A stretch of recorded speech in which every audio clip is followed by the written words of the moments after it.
কপালে চুমু দিল। আমরা সবাই কি করলাম? কৃষ্ণ চরণ ভুলে গিয়ে মায়ার দাসত্ব করতে শুরু করলাম, মায়ার দাস হয়ে গেলাম। তাই তো প্রভু স্বরূপ ধরেছে, জি আই নামেতে, আই নামেতে মধুমাখা হরি নামেতে নামা, নামা নামা। কি নামাবো? হরি নামে একবার নয়নের বাড়ি নামা, কেননা নামেই তো নামের কৃপা হয়, নামেই তো নামি নেমে আসে। তাই প্রভু ডাকছেন হরি নামেতে এতে আজ কি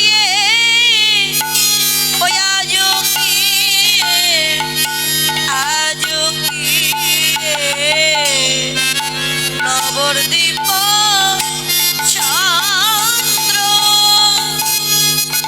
আজ কি আজ কি আজ কি নবদ্বীপ চন্দ্র, ও আজ কি আজ কি আজ কি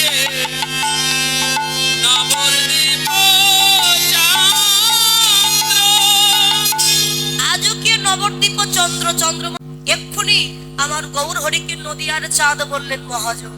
কেন চাঁদ বললেন? কারণ চাঁদ তো একটা আকাশে আছে, ওই চাঁদের সাথে আমার গৌর চাঁদের তুলনা করেছে। কোন চাঁদের জ্যোতি বেশি? বাবা, জাগতিক জগতের চাঁদ যখন আকাশে উদয় হয়, দেখবেন তার কিরণ রশ্মি দিয়ে সমস্ত অন্ধকারকে নাশ করে দেয়।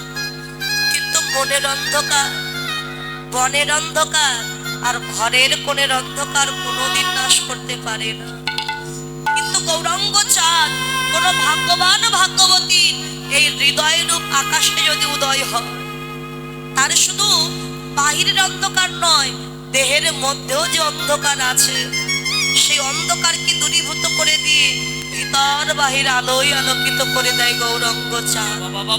জাগতিক জগতের চাঁদে কলঙ্ক আছে, ক্ষয় আছে, বৃদ্ধি আছে, পক্ষপক্ষী আছে, কিন্তু আমার গৌর চাঁদের কোনো ক্ষয় নেই, আমার গৌর চাঁদের কোনো কলঙ্কই নাই। আমার গৌর চাঁদ হচ্ছে অকলঙ্ক চাঁদ। তাহলে জাগতিক জগতের চাঁদ 16 কলা, বর্তমানে আছে 15 কলা।